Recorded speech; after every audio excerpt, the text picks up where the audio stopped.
नमस्कार. नर्मदे हर. नर्मदा परिक्रमेच्या मार्गावर कंबाचं झाड आपल्याला दिसतं, जे इंदलमध्ये पुजलं जातं. ते झाड दिसलं की ओळखायचं की आपण पोचलेलो आहोत ते रतिलाल दादा पावरा यांच्या अन्नक्षेत्रामध्ये. रतिलाल दादा, नर्मदे हर.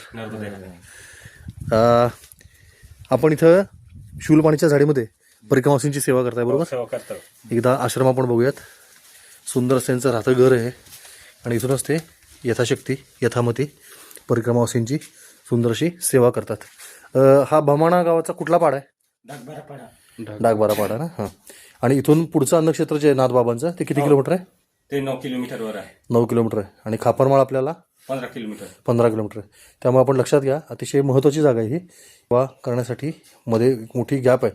मान्याभाई पावरा सेवा द्यायचे, परंतु दुर्दैवाने 6 महिन्यापूर्वी ते आपल्याला सोडून गेले.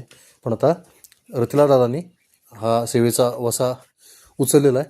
तर तुमचा अकाउंट नंबर जो आहे या दादांचा, तो आपण खाली माहितीमध्ये देतो आहे. तर ज्या इच्छुकांना अन्नक्षेत्रामध्ये सहभाग घ्यायचा आहे त्यांनी रतिलाल दादांना मदत पाठवावी. नर्मदे हर. हे बघा, असे परिक्रमावासींसाठी इथं कंबल वगैरे सगळं ठेवलेलं आहे आणि परिक्रमावासी या ठिकाणी मुक्काम करतात.